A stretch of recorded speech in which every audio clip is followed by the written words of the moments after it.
The hospital parking lot was nearly empty at 8 p.m.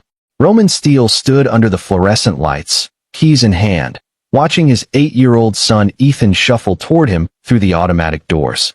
The boy moved carefully, one arm pressed against his ribs, his dinosaur backpack dragging on the ground behind him. "Hey, buddy." Roman crouched down, keeping his voice steady despite the cold anger that had been building since Rachel's call 3 hours ago. "How are you feeling?" Ethan's eyes, the same gray as Roman's own, flicked up briefly before dropping to the pavement. "Okay, let's get you home." Roman reached for the backpack, but Ethan flinched.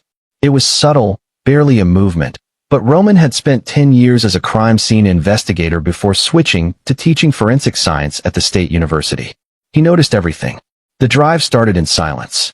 Roman pulled onto the highway, glancing at Ethan in the rearview mirror. His son sat rigid in the back seat, staring out the window at the passing streetlights. "Seatbelt, Ethan." "I don't want to." "Son, safety first." "Dad, stop the car." Roman's hands tightened on the wheel. Something in Ethan's voice, a tremor of fear mixed with desperate determination, made him signal and pull onto the shoulder. He twisted in his seat. "What's wrong?" Ethan's small fingers fumbled with his jacket zipper. He pulled it open and lifted his shirt. Beneath the fabric, white bandages wrapped around his torso, but they didn't hide the darkening bruises spreading from underneath. Purple and yellow marks, too deliberate in their placement to be from any fall. "This wasn't an accident." Ethan's voice cracked. "Uncle Douglas did this. He got mad because I spilled juice on his new rug. He grabbed me and threw me against the counter. Then he kicked me when I was on the floor."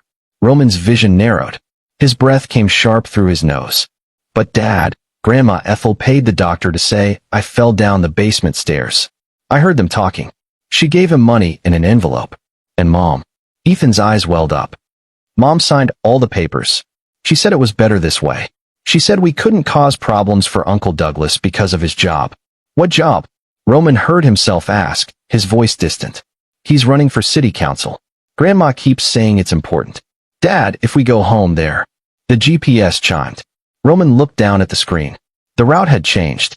Instead of their home address, it now showed a different destination, 847 Maple Grove Drive. His mother-in-law's house. He stared at it. He hadn't changed the route. Rachel must have accessed his GPS remotely. They shared accounts, location services, everything. She knew he'd picked up Ethan. She was directing him to Ethel's house. They expected him to bring Ethan back. Roman's mind moved through the implications like pieces on a chessboard. Rachel had called him to pick up Ethan from the hospital, not because she was concerned, but because she couldn't leave Ethel's house herself. They needed Roman to play along, to accept the official story, to bring his injured son back into the home where he'd been hurt. "Dad," Ethan's voice was small. "Are we going there?" Roman looked at his son in the rearview mirror. Ethan's face was pale, eyes wide with fear and something worse, the resigned acceptance of a child who'd learned not to expect protection. "Not anymore." "Yeah, buddy," Roman said quietly. "We're going to Grandma's house." Ethan's face crumpled. A tear slid down his cheek. But not for the reason they think. Roman pulled back onto the highway. "Ethan, I need you to tell me everything. From the beginning. Can you do that?" As they drove through the dark streets toward Maple Grove, Ethan's story spilled out in halting sentences. It had started 6 months ago, around the time Douglas Meyer moved back to town after his divorce. Rachel's brother had always been short-tempered, but after losing his wife and splitting custody of his teenage daughter, something in him had turned cruel. The first incident was just grabbing Ethan's arm too hard, leaving finger-shaped bruises that Rachel explained away as playground roughhousing. Then it escalated. A shove here, a slap there, always when others weren't looking. Ethel knew. She'd walked in twice. But she'd told Ethan that Uncle Douglas was going through a hard time, and that strong boys don't tattle. When Ethan tried to tell Rachel, she'd gotten angry. Said he was being dramatic. Said he needed to be more understanding of his uncle's stress. "She chose him," Ethan whispered. "She always chooses him." Roman's hands ached from gripping the steering wheel. Rachel, his wife of 9 years. The woman who'd cried through her entire pregnancy, terrified she wouldn't be a good mother. The woman who'd once driven 40 miles in a snowstorm because Ethan forgot his favorite stuffed animal at daycare. Or the woman he'd thought she was. They pulled up to the Meyer house, a sprawling colonial with perfect landscaping and a 3-car garage. Lights blazed from every window. Roman parked on the street, taking a moment to study the scene.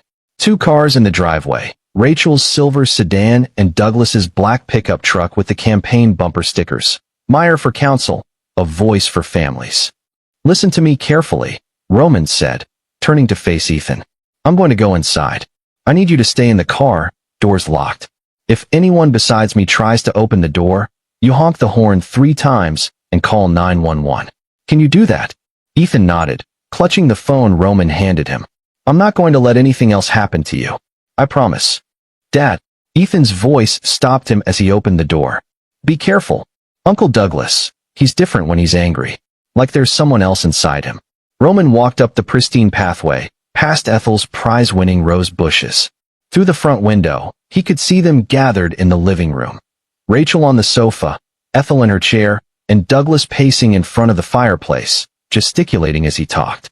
They looked like a normal family having a normal evening. He didn't knock. The door was unlocked, as it always was. Ethel believed in open homes for family. The conversation died as he stepped into the foyer. 3 heads turned toward him. Rachel stood first, her expression carefully arranged into concern. Roman, thank God. How is he? Where's Ethan? In the car. Roman stayed by the door, hands loose at his sides. He'd learned long ago how to read a room. Douglas had stopped mid-stride, shoulders tense. Ethel sat forward in her chair, fingers pressed together. Rachel's eyes were too bright, her smile too fixed. Well, bring him in, Ethel said. Poor thing must be exhausted after his ordeal. What ordeal was that? Roman asked quietly. His fall, Rachel said quickly. Down the basement stairs. I told you on the phone. You told me he had an accident. You didn't specify what kind. Roman stepped further into the room. The discharge papers say he has 2 cracked ribs, severe bruising, and a mild concussion. The attending physician noted the injuries were consistent with a fall downstairs. There, you see? Ethel's voice had an edge. The doctor confirmed it. Now, Rachel, go get the poor boy. The physician's name was Dr. Floyd Hayes. Roman continued, his tone conversational. I looked him up on the drive over. He's been practicing for 32 years. Impeccable record until 2 years ago, when his daughter needed expensive treatment for leukemia. Insurance denied the claim. He's been in significant debt ever since. He paused. Debt makes people do interesting things, don't you think? The room temperature seemed to drop 10 degrees. Douglas moved first, stepping between Roman and the women. He was taller than Roman by 2 inches, broader through the shoulders, with the kind of presence that came from being used to getting his way. I don't like what you're implying, Roman. We're family. You need to watch your tone. Family. Roman tasted the word.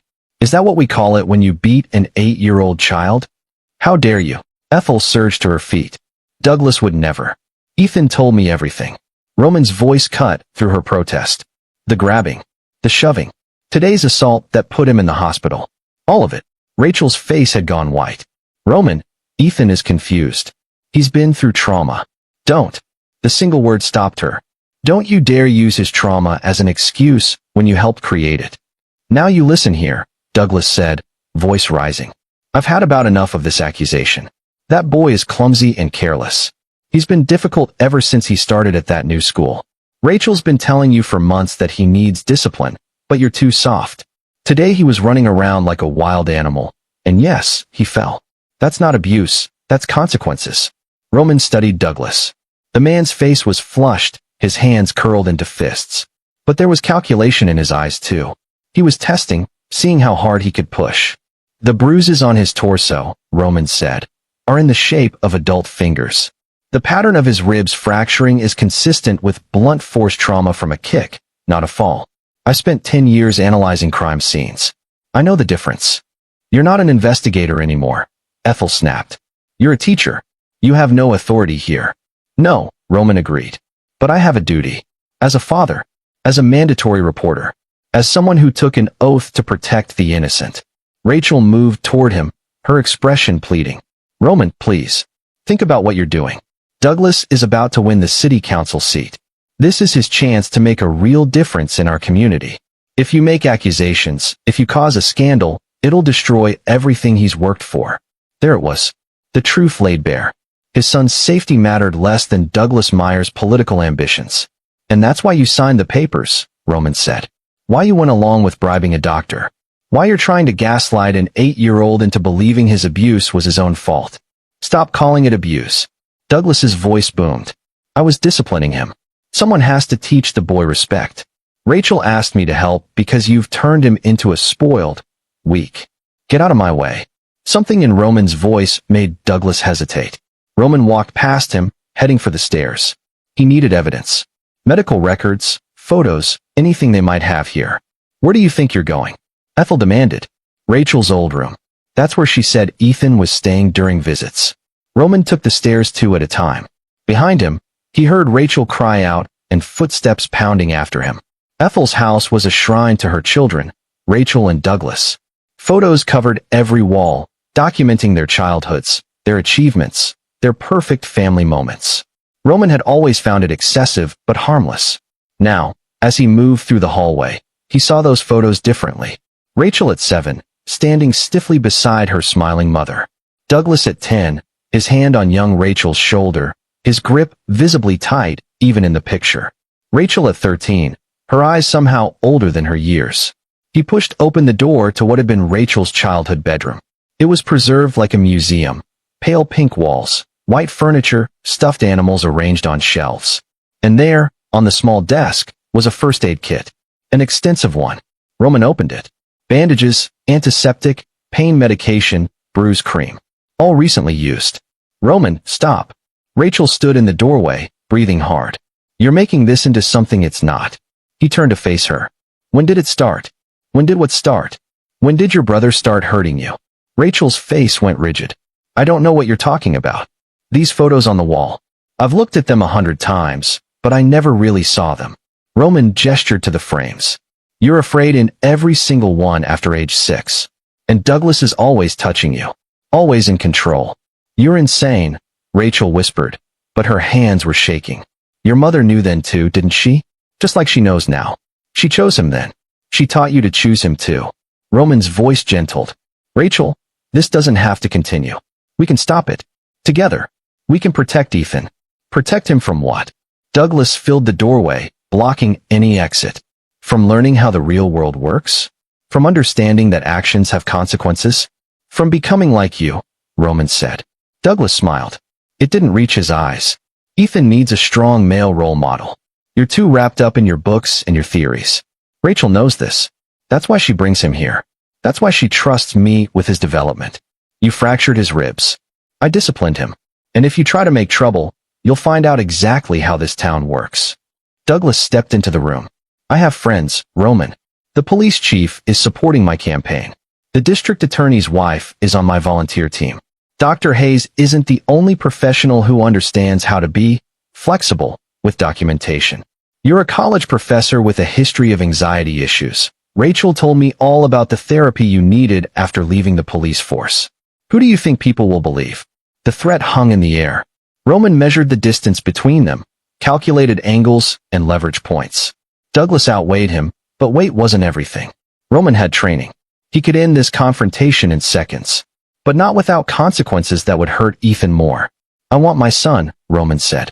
We're leaving. Fine. Douglas shrugged. Take him. But Rachel stays here tonight. You and I need to have a longer conversation about how this family operates. And Roman. Douglas's smile widened. When you calm down and think rationally, you'll realize that cooperation is in everyone's best interest. We wouldn't want Child Protective Services to hear concerns about Ethan's welfare, about how his father has been unstable, how there are questions about his safety in your home. Those investigations can get very complicated. Roman felt Rachel's eyes on him, pleading silently. Not for Ethan's safety, for Douglas's protection. He walked past Douglas without another word, down the stairs, past Ethel who stood in the foyer with her arms crossed, and out into the cold November night. Ethan was still in the car, phone clutched in his hands. When Roman slid into the driver's seat, the boy's whole body relaxed. Are we going home? Yeah, buddy. We're going home. As Roman pulled away from the Meyer house, he caught a glimpse in his rearview mirror. Douglas stood on the front porch, phone pressed to his ear, watching them drive away. Roman didn't speak until they were 5 miles clear. Then he pulled into an empty grocery store parking lot and turned to face his son. Ethan, I need you to be brave a little longer. Can you do that?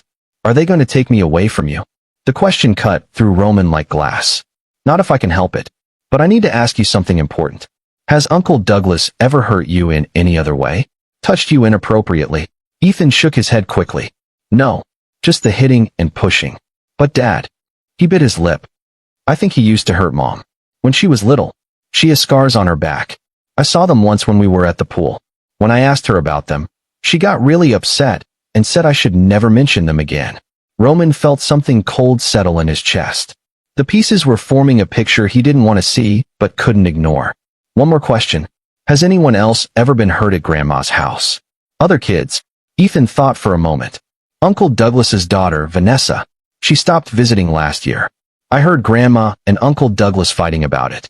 Grandma said Vanessa was telling lies and being dramatic like her mother. Vanessa Steele, 15 years old, living with her mother after the divorce. Roman pulled out his phone and started making notes. Names, dates, incidents. Everything Ethan told him. If Douglas wanted a war, he'd get one. But it would be fought on Roman's terms, with Roman's rules. And the first rule was, know your enemy completely. Roman's home office was lit only by his desk lamp at 3 a.m. He'd gotten Ethan settled in bed around midnight, checking on him every 30 minutes. The boy slept fitfully, jerking awake at small sounds.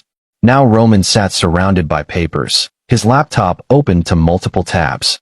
On the desk lay a legal pad covered in his precise handwriting, a timeline of events, a list of potential witnesses, notes on Douglas Meyer's campaign and connections.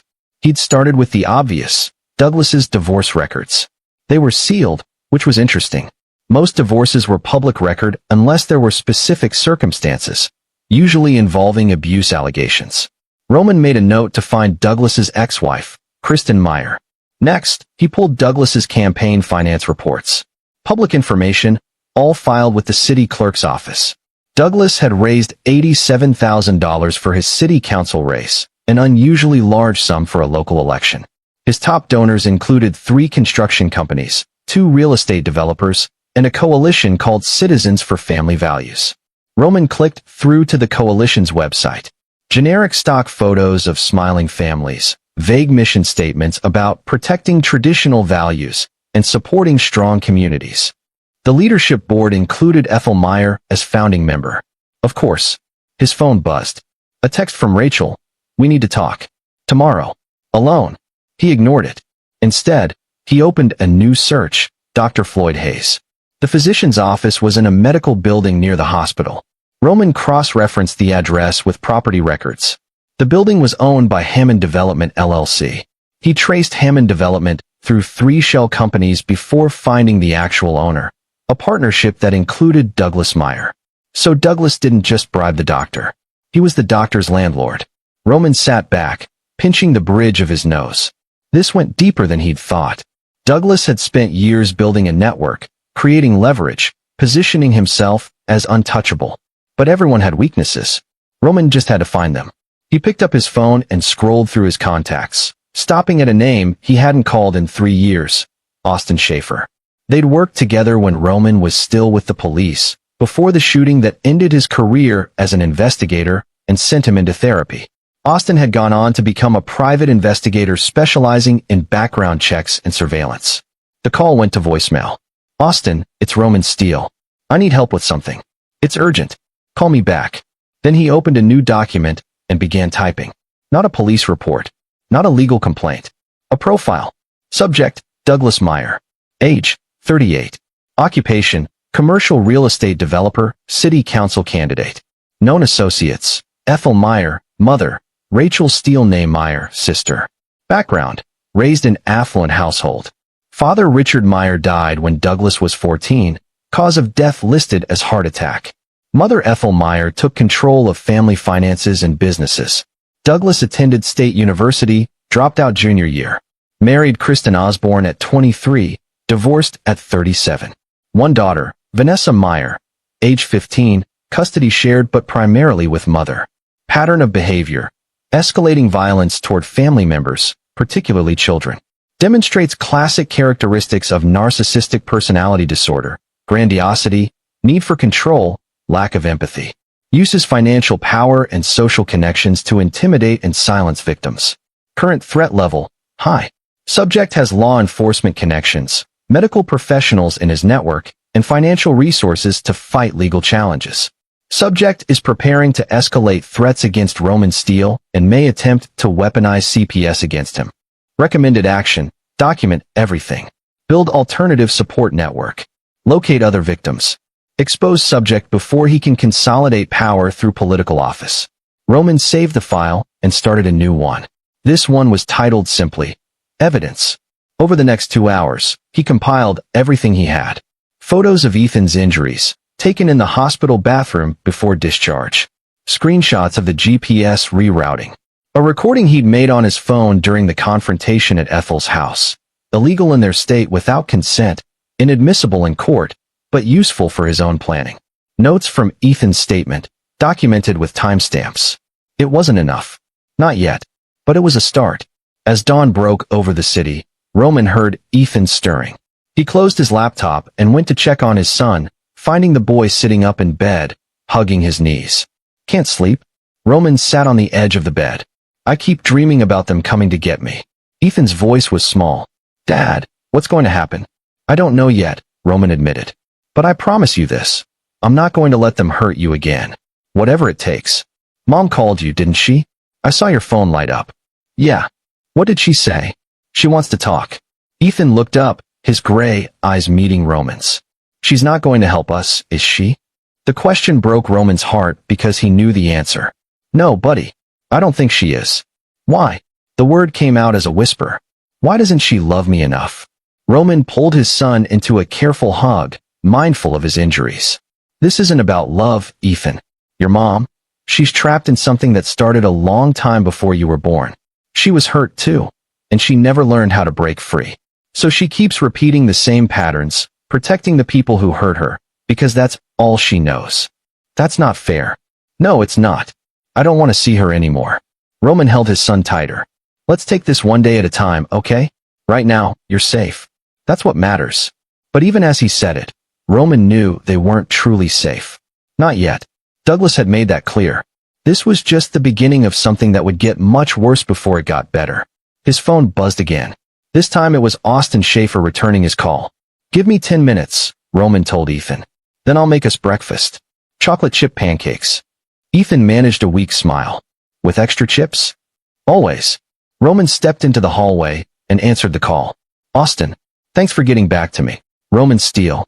Man, I thought you'd fallen off the face of the earth. How've you been? Honestly, I've been better. Listen, I need your help with something sensitive. Possibly dangerous. There was a pause. I'm listening.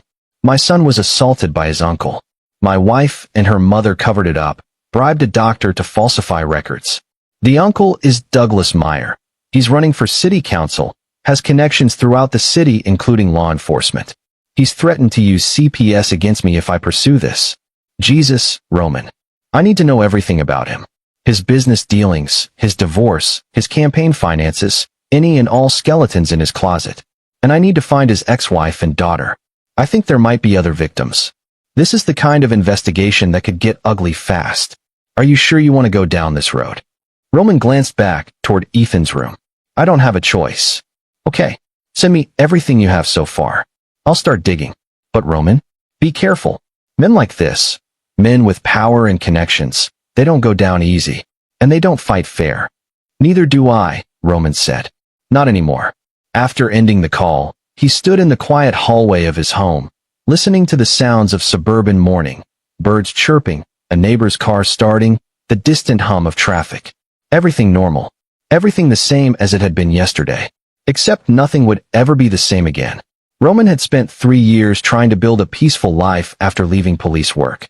He'd buried the part of himself that thrived on investigation, that understood the darker corners of human nature, that knew how to hunt predators. Now that part was waking up, and it was hungry. He went downstairs to make pancakes for his son, but his mind was already 3 moves ahead, planning and preparing for the war he knew was coming. The kitchen was flooded with morning light when Rachel's car pulled into the driveway. Roman watched through the window as she sat there for a long moment before getting out.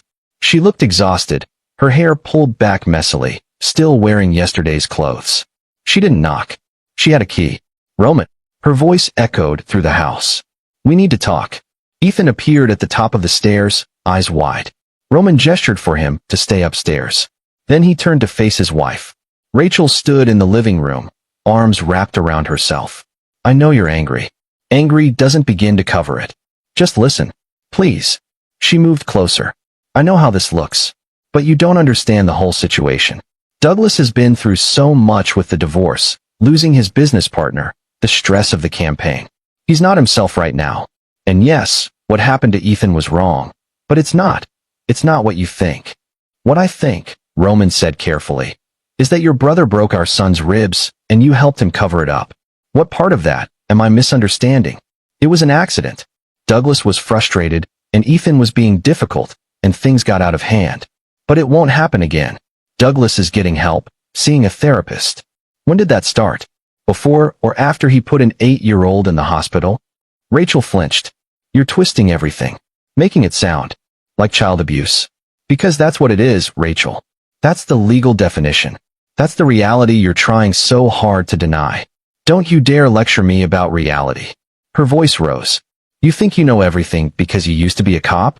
You have no idea what it's like to grow up in that house, to understand how complicated family can be. Douglas protected me when we were kids. When Dad died, he stepped up. He took care of everything. By hurting you? The words hung in the air. Rachel went very still. Ethan told me about your scars, Roman said quietly. I should have noticed them myself. I should have asked questions years ago. You don't know what you're talking about. But her voice shook. Rachel, I can help you. We can both get out of this. You, me, and Ethan. We can leave town if we need to, start over somewhere Douglas and Ethel can't reach us. I'm not running from my family. The words came out sharp. They're all I have. My mother needs me. Douglas needs me. And Ethan needs to learn that families stick together, no matter what. Even when they're hurting him. He needs to be stronger. The world is cruel, Roman. Better he learns that now from people who actually care about him than from strangers later. Roman stared at the woman he'd married, looking for any trace of the person he'd fallen in love with. She'd been a paralegal when they met, sharp and funny, with a passion for helping domestic violence victims navigate the legal system. He'd thought it was empathy driving her work. Now he understood it was recognition. I want a divorce, he said. Rachel's face went white. What? I'm filing tomorrow. I'm requesting full custody of Ethan with supervised visitation only for you, pending a full psychological evaluation. I'm also filing a police report about the assault and requesting a restraining order against Douglas. You can't do this. Roman, please. I'm doing it to protect our son. If you want to stay trapped in your mother's house, playing out whatever sick dynamic she created, that's your choice. But Ethan doesn't have to be part of it. You think it's that simple? Rachel's voice dropped to something cold and hard. You think you can just walk away with my son? Douglas was right about you. You're naive. You have no idea what you're up against. Then enlighten me. She smiled, and it was terrible to see. You'll find out soon enough. You should have stayed quiet, Roman. You should have accepted that this is how things are. Now you've made yourself an enemy of some very powerful people. Good, Roman said. Let them come. Rachel turned and walked toward the door. She paused with her hand on the knob. I'm sorry it had to be this way. I really did love you once. But you were never as important to me as my family. Ethan will understand that eventually. Children always forgive their mothers. After she left, Roman stood alone in his living room, listening to her car drive away. Upstairs, he heard Ethan's quiet crying. He climbed the stairs slowly, finding his son curled up on the landing, where he'd heard everything. It's just us now, isn't it? Ethan whispered. Roman sat beside him and pulled him close. Yeah, buddy. It's just us. I'm scared. Me too. But we're going to be okay. I promise. It was a promise he had no idea how to keep. But as he held his son, feeling the boy's heartbeat against his chest, Roman Steele made a decision. He'd spent 3 years being a gentle, peaceful man. A professor. A father who believed in talking through problems and finding diplomatic solutions. That man had failed to protect his son. So he'd become someone else. Someone who could fight the kind of war the Myers wanted. Someone who understood that you couldn't reason with predators, you could only destroy them. He just had to figure out how. Roman spent the next 3 days building his case, while simultaneously trying to maintain some semblance of normalcy for Ethan. He called in sick to the university, arranged for Ethan to miss school, and turned his home into a command center. Austin Schaefer came through with preliminary information by day 2. They met at a diner across town, far from anywhere the Myers might have eyes. Austin slid a folder across the table. "You were right to be worried. Douglas Meyer is connected to some seriously questionable people." Roman opened the folder. Inside were printouts of financial records, property transfers, and photographs. The construction companies donating to his campaign? Austin tapped one page. 3 of them have been flagged for safety violations in the past 2 years. Workers injured, citations that mysteriously disappeared. Douglas sits on the zoning board that approves their projects. Corruption gets better. His mother, Ethel Meyer, owns a halfway house for juvenile offenders through a nonprofit called Second Chances Foundation. It gets state funding, about $200,000 a year. I pulled their financial statements. The money mostly goes to administrative costs and facility management. Guess who owns the facility management company? Douglas. Bingo. It's a shell game. State money goes to the nonprofit, which pays inflated fees to Douglas's company, which then funnels money back to Ethel through various channels. I found at least $400,000 that's been cycled this way over the past 5 years. Roman studied the documents. This is fraud. Why hasn't anyone caught it? Because no one's looking. The nonprofit appears legitimate on paper. The company provides actual services, just at triple the market rate. And Douglas has friends in the offices that would normally audit this stuff. What about his ex-wife? Austin's expression darkened. Kristen Meyer, now Kristen Osborne again. She's living in Riverdale, about 40 miles from here. Works as a nurse at a pediatric clinic. I managed to track down her lawyer from the divorce, guy named Orlando Bird. He wouldn't talk details, but he did say off the record that it was one of the ugliest cases he'd ever handled. The divorce was finalized quickly with a large settlement in exchange for Kristen signing an NDA. An NDA about what? Bird wouldn't say, but he strongly suggested I talk to Kristen directly. He implied she'd be willing to break the agreement under certain circumstances. What about the daughter? Vanessa? That's where it gets really concerning. Austin pulled out another photo, this one showing a teenage girl with dark hair and haunted eyes. Vanessa Meyer stopped attending school last year for 3 months. Official reason was medical leave. When she came back, she'd changed schools. I talked to a counselor at her old school. Very carefully, nothing official. The counselor said Vanessa had gone from a straight A student to failing multiple classes. She became withdrawn, stopped participating in activities. There were concerns, but when they tried to follow up, Ethel Meyer showed up with lawyers and threatened to sue the school for harassment. Roman felt sick. Douglas was abusing her. That's my read. But proving it is another matter. The girl is a minor, protected by her mother's custody. And if Kristen signed an NDA, she's legally prohibited from talking about it. Unless we can show imminent danger to the child. Roman's mind raced. Or unless we find other victims who aren't bound by NDAs. I'm working on that. I put out feelers to find anyone who's had dealings with Douglas Meyer and came away with grievances. But Roman, Austin leaned forward. This guy has been building his operation for 15 years. He's careful. He's smart. And he has resources. If you go after him directly, he's going to hit back hard. Let him. I'm serious. Men like this, they don't just sue. They destroy. They'll come after your job, your reputation, your credibility. They'll make you look like an obsessed ex-husband who's coaching your kid to lie. They'll paint you as unstable, and they'll use your history against you. My history. The shooting. The PTSD. The fact that you left police work because you couldn't handle the stress. Austin's voice was gentle but firm. I'm not saying those things define you. I'm saying they'll use them. They'll twist them into a narrative that makes you the bad guy. Roman knew Austin was right. After the shooting, a domestic violence call that went sideways, ending with a suspect dead and Roman questioning every choice he'd made. He'd spent 6 months in therapy. The department had cleared him, but he'd left anyway, unable to face the work anymore. So what do you suggest? Roman asked.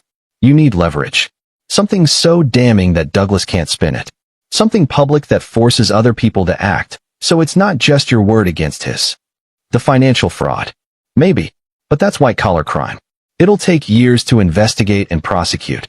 And Douglas will claim ignorance, say it was all accounting errors, blame subordinates. Roman thought for a moment. What if we could get Kristen to talk? And Vanessa? Big if. They're both scared.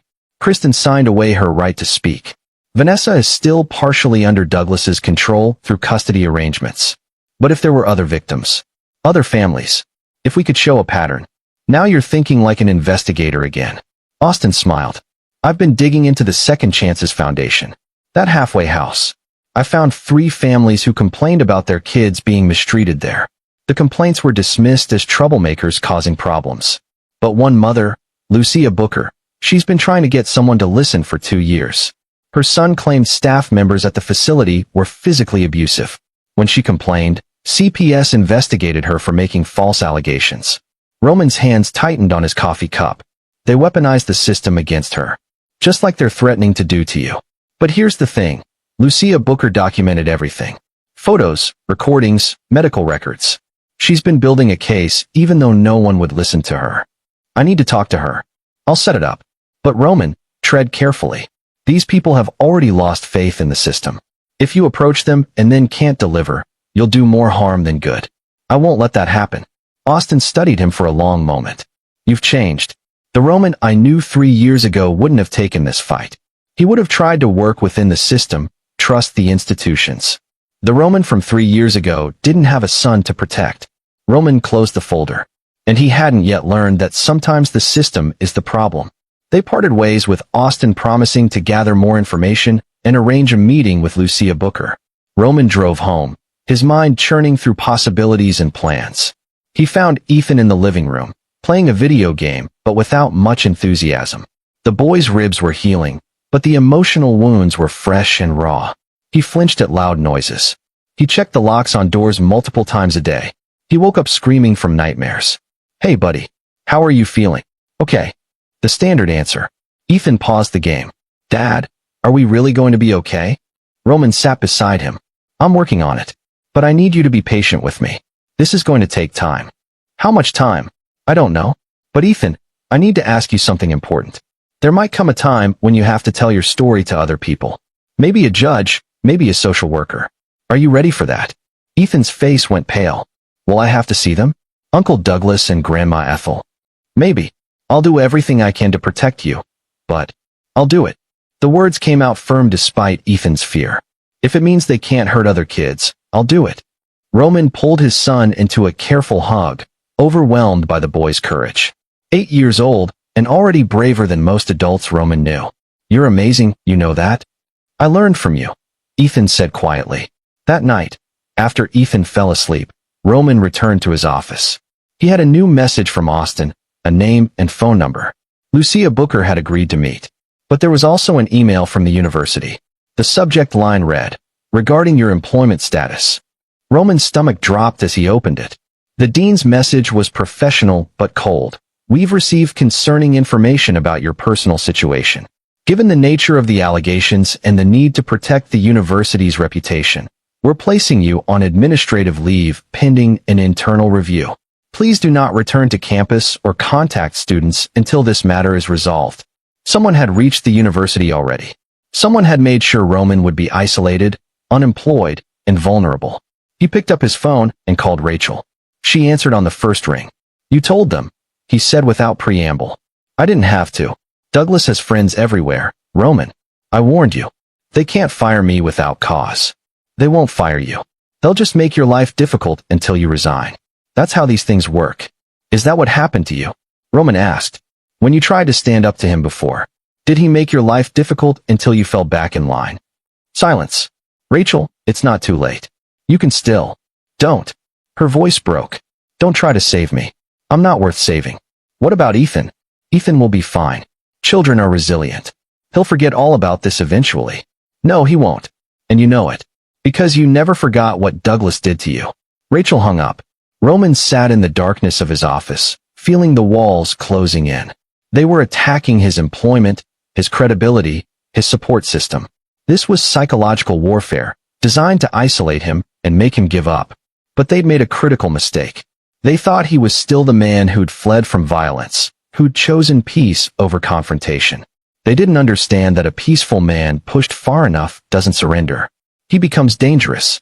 Roman opened his laptop and started a new document. This one wasn't an evidence file or a case profile. It was a plan, a step-by-step strategy for dismantling Douglas Meyer's carefully constructed empire of abuse and corruption. He worked until dawn, filling pages with tactics and contingencies, building a campaign that would hit Douglas from multiple angles simultaneously. Financial exposure, legal pressure, public scandal, personal destruction. By the time the sun rose, Roman had his roadmap. Now he just needed to execute it. And unlike the Meyers, who relied on threats and intimidation, Roman understood that the most effective warfare was patient, methodical, and absolutely devastating. He was going to destroy them, but he was going to do it so carefully, so thoroughly, that when they finally realized what was happening, it would already be too late to stop it. The phone call came at noon. An unfamiliar number. Roman almost didn't answer, but something made him pick up. Mr. Steele? This is Vanessa Meyer. Roman went very still. Vanessa, how did you get this number? From my mom's phone. She doesn't know I'm calling. I heard that. I heard what my dad did to your son. I heard you're trying to stop him. I am. Then you need to know something. The girl's voice shook. He's done this before. Not just to me. There are others. Kids at my grandma's place. Kids whose parents won't be believed because they're already labeled as troublemakers. My dad picks victims who can't fight back. He's smart about it. Vanessa, I want to help you. But I need you to be safe. If your father finds out you called, I know the risks. A bitter laugh. I've been living with them for 15 years. Mr. Steele, my mom made me sign papers. An NDA, like hers. They paid me off with a college fund. But I'm turning 16 next month. And I've been researching. I found a lawyer who says that contracts signed by minors under duress might not be enforceable. That's true, but I want to testify. Against my father. Against my grandmother. I want to tell everything. But I can't do it alone. My mom won't help. She's too scared. And I'm still technically under my dad's custody 2 weekends a month. If I speak out, and there's not enough evidence to stop him, he'll make me disappear. Send me to some boarding school or treatment facility where no one will ever hear from me again. Roman's mind raced. A willing witness. A victim ready to speak. But also a child who needed protection. I'm meeting with another mother tomorrow. Her son was hurt at your grandmother's facility. If I can build a case strong enough. Do it fast. Vanessa's voice dropped to a whisper.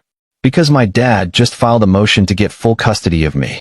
He told my mom that you're causing problems and he needs to secure his assets. I'm an asset, Mr. Steele. And he's moving to take me away from the one person who might protect me. When's the hearing? 2 weeks. My mom's lawyer says she can't fight it. The NDA prevents her from telling the judge why she's afraid. 2 weeks. Roman looked at his timeline, his carefully planned campaign of exposure and legal pressure. It wasn't enough time. Unless he accelerated everything. Vanessa, I need you to promise me something. Don't do anything yet. Don't confront your father. Don't tell anyone else you called me. Just stay safe for 2 weeks. Can you do that? What are you going to do? Whatever it takes, Roman said. I promise you, Vanessa. I'm going to stop him. After they hung up, Roman sat staring at his plan, his timeline, his careful strategy. Then he crumpled the pages and threw them away. Careful and methodical was too slow. He needed something bigger. Something explosive. He needed to force everyone's hand at once, in a way that left no room for cover-up or denial. Roman picked up his phone and called Austin. How quickly can you get me access to the Second Chances Foundation's facility? Legally or illegally? Does it matter? A pause. I can get you in tonight. But Roman, if you're caught, I won't be. I need evidence. Real, undeniable evidence of what's happening to those kids. Photos, videos, records. Anything that proves the abuse. That's breaking and entering. That's destruction of your own case if it gets thrown out in court. It's not going to court. Not the way you're thinking. Roman's voice was calm, almost eerily so. I'm done playing by their rules. They want to threaten my son? They want to destroy my life? Fine. But I'm going to make sure that when I go down, I take them with me in a way they'll never recover from. Roman, listen to yourself. This isn't you talking. No, Austin. This is exactly me talking. This is the me that they created when they decided to hurt my son. This is the me they should have been afraid of all along. Roman hung up and looked at the clock. He had 8 hours until dark. 8 hours to prepare for the most dangerous thing he'd ever done. 8 hours before he stopped being a victim and became something Douglas Meyer had never encountered before, a father with nothing left to lose. The Second Chances Foundation facility sat on the edge of town, a converted warehouse that had been cheaply renovated to house 30 juvenile offenders. From the outside, it looked legitimate: fresh paint, security fencing, signs declaring it a safe space for troubled youth. Austin had come through with everything Roman needed: blueprints of the building, the security schedule, and most importantly, an access code provided by a former staff member who'd quit after reporting suspected abuse and being ignored. Roman parked 3 blocks away, dressed in dark clothes, carrying a backpack with cameras, recording equipment, and lockpicks he hadn't touched in 3 years. Beside him, Austin checked his own equipment. "Last chance to back out," Austin said. "We can still do this the right way." The right way failed Lucia Booker's son. It failed Vanessa. It's failing Ethan right now. Roman adjusted his backpack. The right way only works when the system isn't corrupted. This one is rotten from the inside. They approached from the rear, where cameras had blind spots. The access code worked. The facility was too cheap to change codes regularly. They slipped inside through a service entrance, finding themselves in a dimly lit hallway that smelled of industrial cleaner and something underneath it: fear. The building was quiet. Most of the kids would be in their rooms for the night, supervised by a skeleton crew of 2 guards. Roman and Austin moved through the hallways, cameras ready, documenting everything they saw. The first rooms they checked were administrative offices. Roman rifled through files while Austin photographed documents. Incident reports that detailed injuries but blamed the kids. Medical records showing repeated treatments for bruises, cuts, and sprains. Financial statements that confirmed Austin's earlier findings. Massive payments to shell companies, all connected back to Douglas Meyer. But it was the basement that made Roman's blood run cold. They found it behind a locked door labeled storage. Austin picked the lock, and they descended stairs into a space that had been converted into something else entirely. Small rooms with heavy doors. Inside each one, a bare mattress on a concrete floor. Restraint equipment mounted to the walls. "Jesus Christ," Austin whispered. "This is an isolation facility. They're keeping kids down here."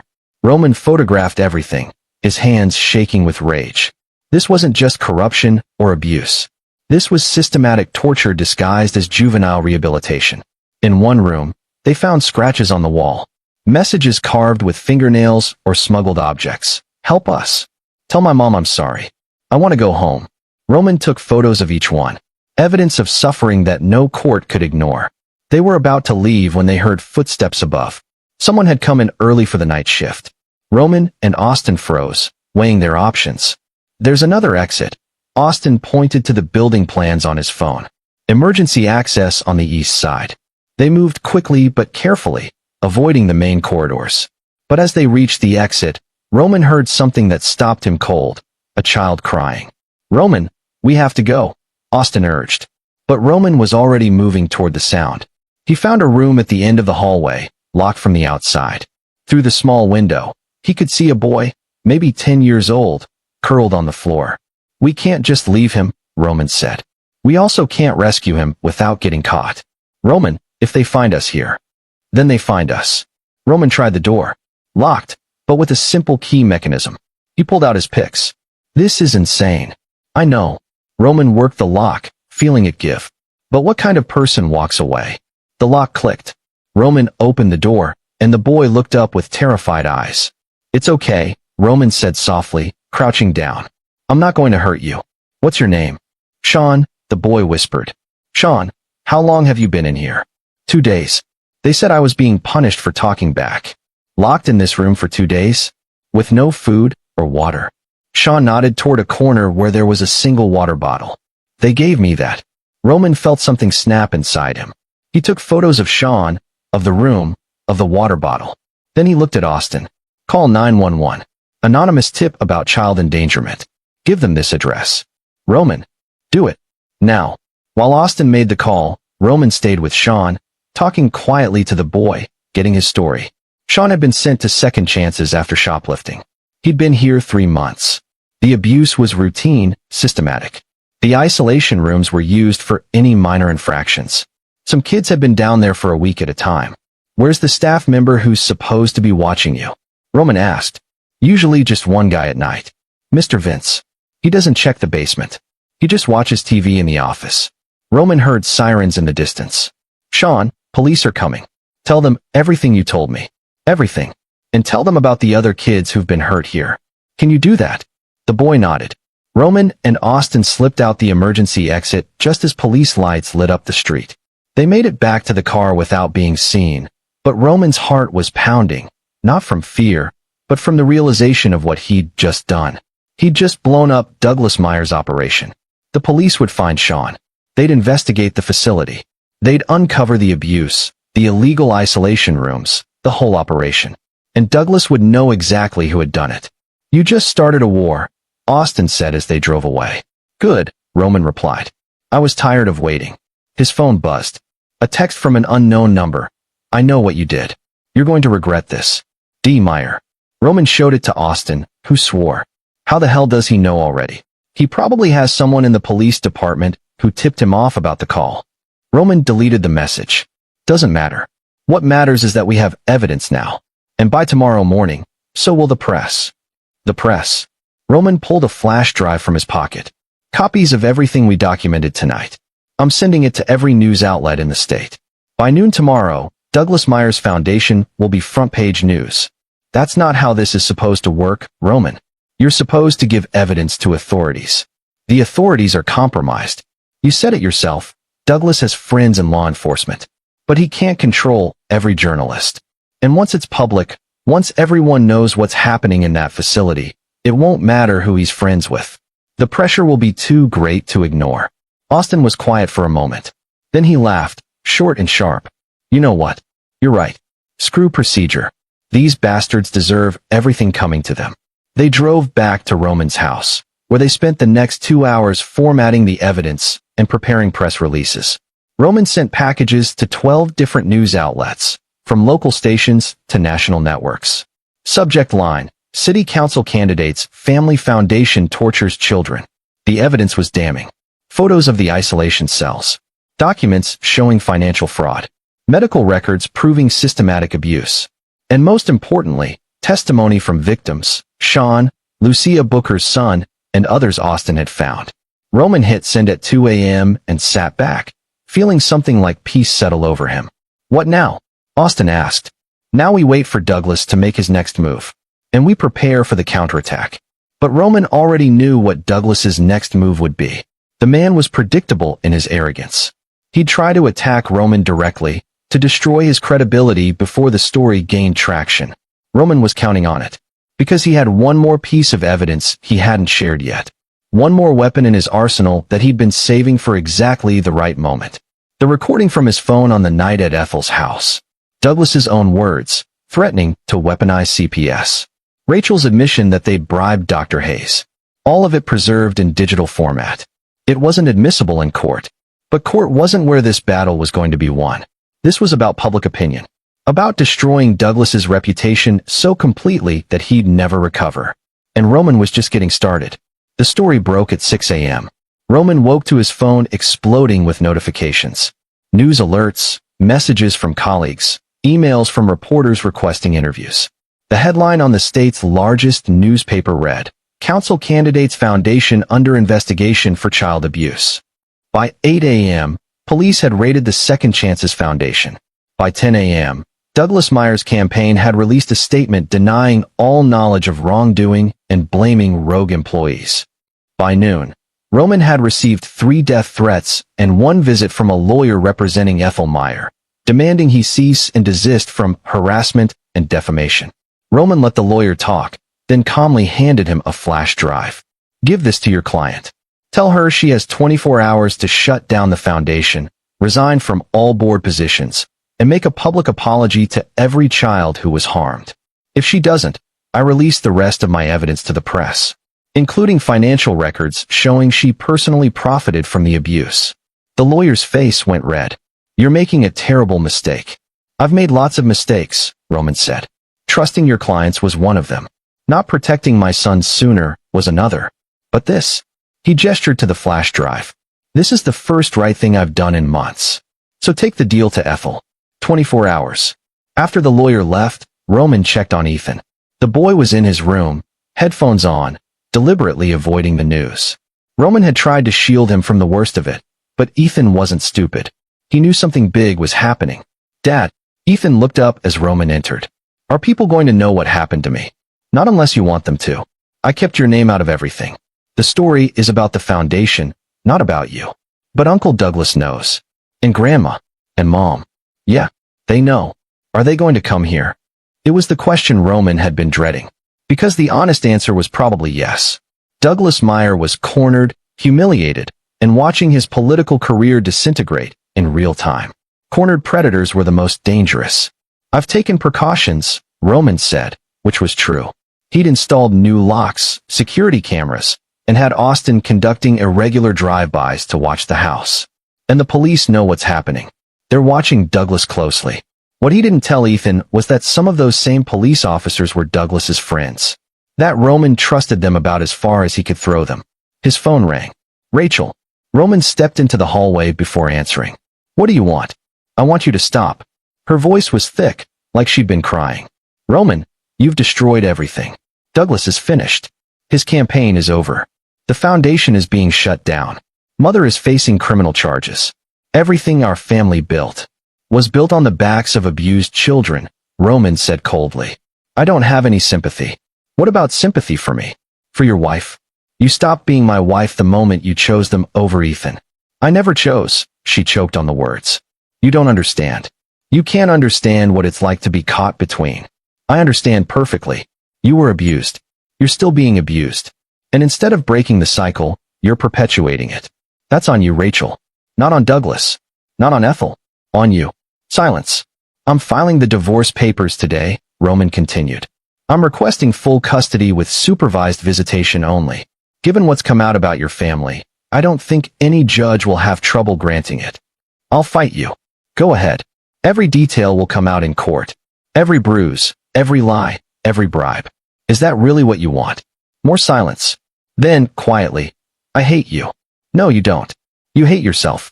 But you're taking it out on everyone around you instead of dealing with it." Rachel hung up. Roman stood in the hallway, feeling the weight of the past week crushing down on him. He'd won.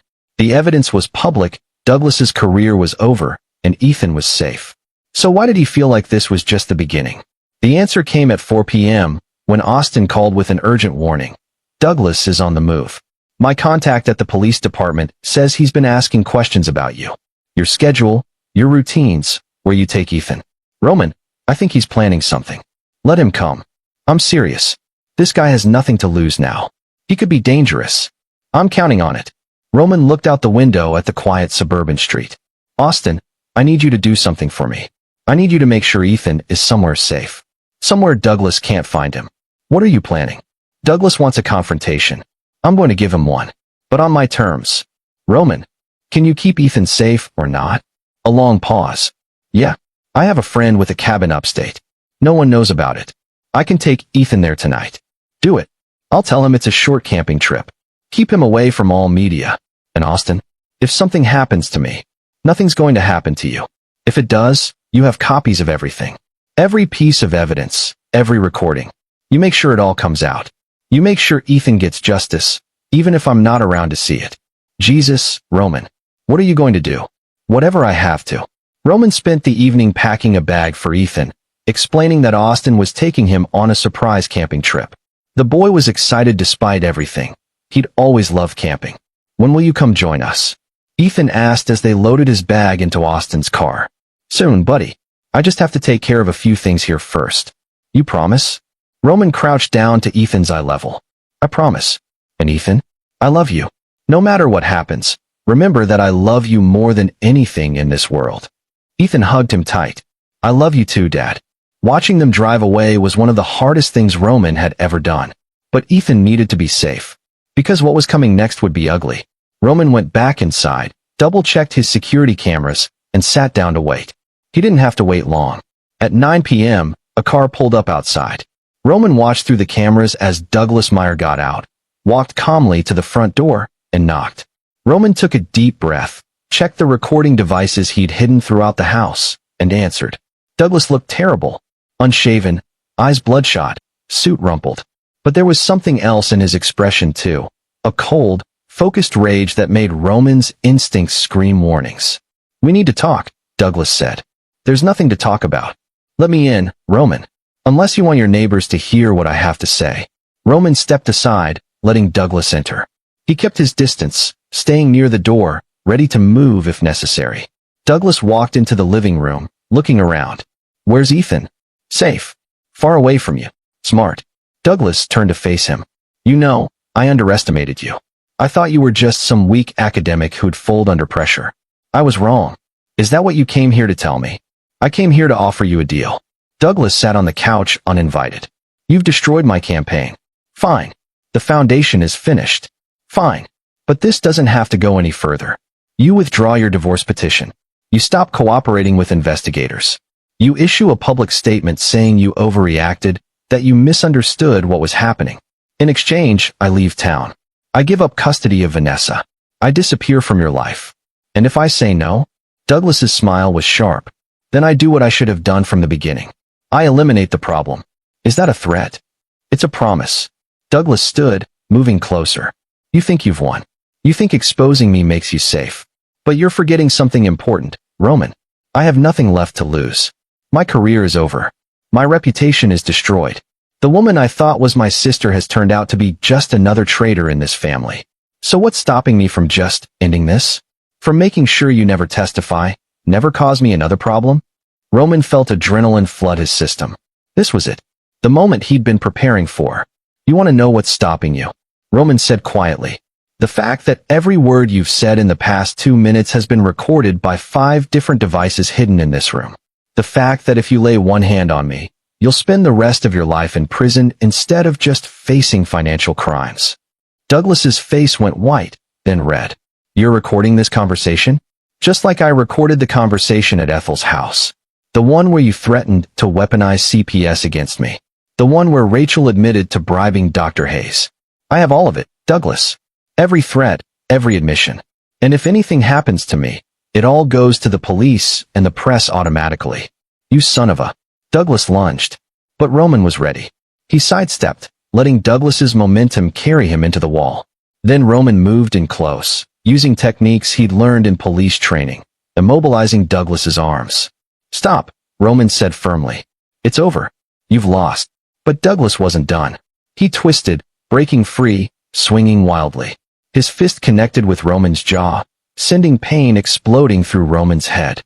They grappled, crashing into furniture, both fighting for dominance. Roman had training, but Douglas had rage and desperation. They were evenly matched, trading blows, neither gaining the upper hand. Until Douglas grabbed a lamp and swung it at Roman's head. Roman ducked, and the lamp shattered against the wall. But the movement left him open, and Douglas tackled him to the ground, hands around Roman's throat. "I'm going to kill you," Douglas growled. "And then I'm going to find Ethan. And I'm going to make sure he never tells another soul what happened." Roman drove his knee up into Douglas's stomach, breaking the grip. He rolled away, gasping for air, and his hand closed around a piece of the broken lamp. He could do it. One strike to Douglas's head, and this would all be over. Self-defense. Justified. But as he looked at Douglas, sprawled on the floor gasping for breath, Roman realized something important. He didn't want to be a killer. He didn't want Ethan to grow up knowing his father had taken a life, even in self-defense. That wasn't the man he wanted to be. So instead, Roman pulled out his phone and called 911. "I need police at 423 Oak Street. Immediately. Douglas Meyer has broken into my home and assaulted me. He's made threats against my son's life. I'm holding him until you arrive." Douglas laughed, bitter and broken. "You really think they'll arrest me? You really think this ends with me in jail?" "I don't know," Roman admitted. "But I know it ends with you never hurting another child. That's enough." The police arrived within minutes. To Roman's surprise, they actually arrested Douglas, citing the recorded threats and the visible evidence of assault, Roman's bleeding lip and forming bruises. But the lead officer, a man named Charles Lewis, pulled Roman aside before they left. "Mr. Steele, I want you to know that not everyone in the department was friendly with Meyer. Some of us have been wanting to bring him down for years. We just never had enough evidence. What you did, it was risky and probably illegal in places, but it was also brave. Those kids at the foundation, they needed someone to fight for them." "What happens now?" Roman asked. Now we build a case. The district attorney is already involved. With the evidence you've gathered and what we're finding at the foundation, Meyer is looking at serious time. His mother too. And your wife. Lewis hesitated. She's been cooperating with us, giving statements about her brother's history. I think she's finally ready to break free. Roman watched them lead Douglas away in handcuffs. The man who'd terrorized his son, who'd built an empire on the suffering of vulnerable children, reduced to just another suspect in the back of a police car. It should have felt like victory. But Roman just felt tired. He called Austin. It's done. Douglas is in custody. You can bring Ethan home tomorrow. Are you okay? Roman looked around his destroyed living room. Broken furniture, blood on the carpet, evidence of violence everywhere. I will be. After hanging up, he sat in the wreckage and finally let himself feel everything he'd been holding back. The fear, the rage, the grief for his shattered marriage and the innocence his son had lost. But underneath it all, there was something else too. Relief. And a grim satisfaction. He'd done it.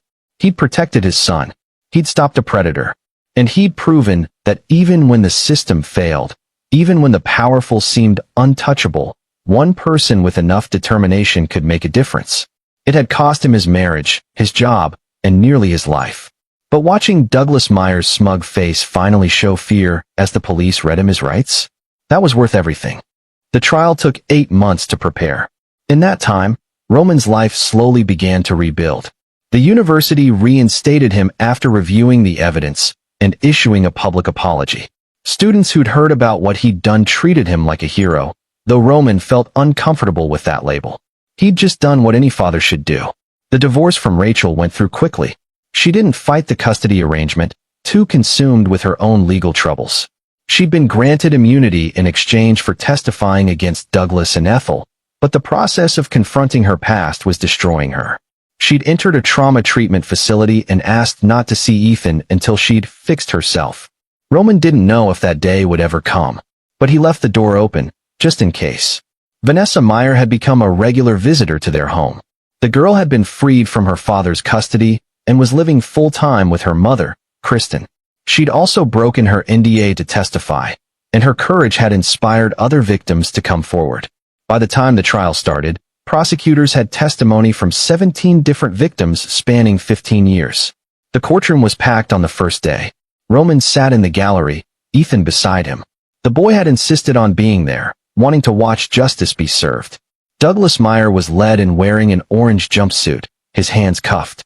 He looked smaller somehow, diminished. Without his expensive suits and political connections, he was just a middle-aged man facing the consequences of his actions. Ethel Meyer sat at the defense table beside him, her expression carved from stone. She'd aged visibly in the past months, her perfect facade crumbling under the weight of public scrutiny. Rachel sat in the back, separate from everyone. She caught Roman's eye once, and he saw guilt and grief warring in her expression. He nodded slightly, acknowledging her presence, but offering nothing more. The trial lasted 3 weeks. Victim after victim took the stand, telling stories of abuse, neglect, and systematic torture at the Second Chances Foundation. Medical experts testified about the injuries. Financial experts detailed the fraud. And Roman provided the recordings that proved Douglas and Ethel had knowingly covered up the abuse. The defense tried to paint Roman as an obsessed ex-husband fabricating evidence. They tried to discredit the victims as troubled kids with histories of lying. They tried every tactic in the book, but the evidence was overwhelming, and the jury wasn't buying it. On the final day of deliberations, Roman took Ethan to the park. They sat on a bench, eating ice cream, watching other kids play. "Dad," Ethan asked, "what happens if they say Uncle Douglas isn't guilty?" "Then we keep fighting," Roman said. "We don't give up. But what if we lose everything? What if he comes after us again?" Roman looked at his son, at this brave, resilient kid who'd survived trauma that would break most adults. "Ethan, we've already won. Not in court, that's still up in the air. But we won the moment you told me the truth. We won when we decided to stand up instead of staying silent. We won when other victims saw what we did and found the courage to speak out too. Whatever that jury says, that doesn't change. I'm proud of you, Dad." Those 4 words meant more than any verdict ever could. Roman's phone buzzed. A text from Austin. "Jury's back." They rushed back to the courthouse. arriving just as the jury filed in. Roman held Ethan's hand as they waited for the foreman to stand. On the charge of child abuse in the first degree, how do you find? Guilty. On the charge of assault. Guilty. On the charge of fraud. Guilty. 15 counts. 15 guilty verdicts. And that was just for Douglas. Ethel Meyer's verdict came next. 10 guilty counts. Her face remained impassive as the judge thanked the jury, but Roman saw her hands shaking. Sentencing would come in 6 weeks. But the prosecutor had already said they'd be seeking maximum penalties, 20 to 30 years for Douglas, 15 to 20 for Ethel. Outside the courthouse, reporters mobbed Roman. He'd been avoiding press for months, but today he stopped and faced the cameras. I want to say something to every parent watching this. If your child tells you they've been hurt, believe them. If you see signs of abuse, don't look away. And if the system fails to protect them, don't give up. Fight. Fight with everything you have. Because our children are worth it.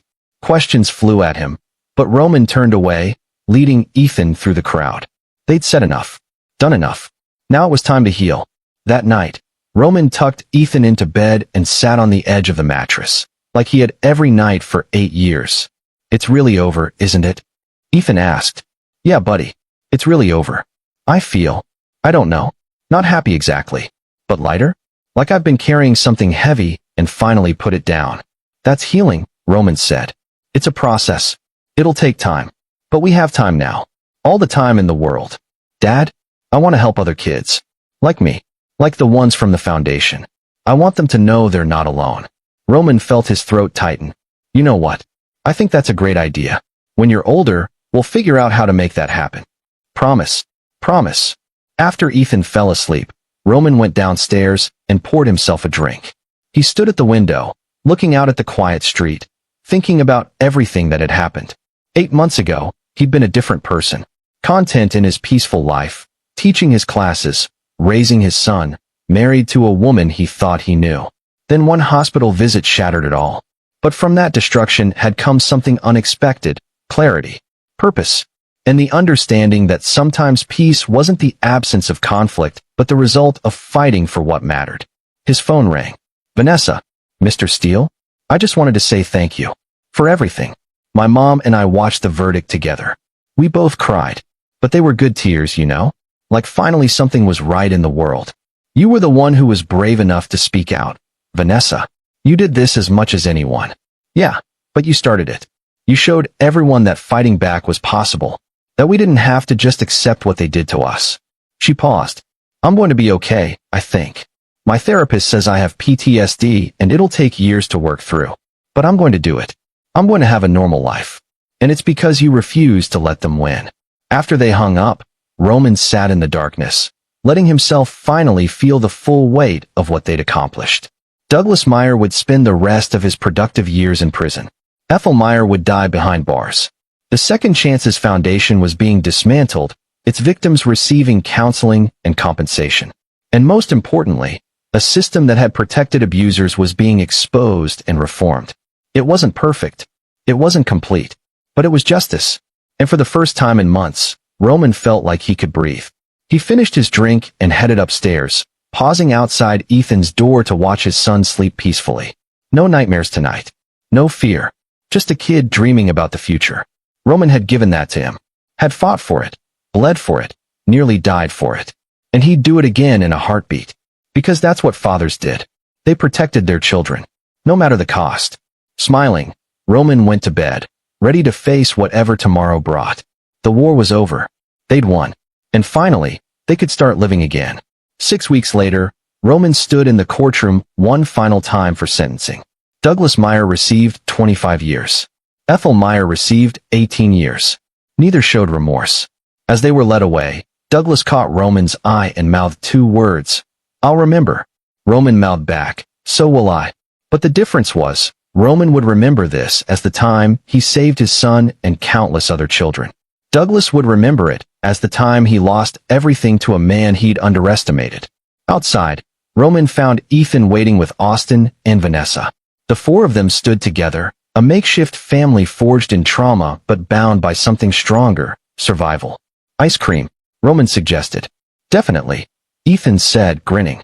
As they walked toward the car, Roman felt the last piece of weight lift from his shoulders. The nightmares would continue for a while. The healing would take years. But they had won not just in court, but in the way that mattered most. They were free. And Douglas Meyer, who'd spent his entire life building power by destroying others, would spend the rest of his life powerless, forgotten, a cautionary tale of what happened when someone finally fought back. Roman had started this journey as a peaceful man forced into violence. He'd ended it as a father who'd protected his son and saved innocent lives. That was a victory worth celebrating. As they drove away from the courthouse for the last time, Ethan turned to him and smiled. A real, genuine smile free of fear. "I love you, Dad. I love you too, buddy. More than anything."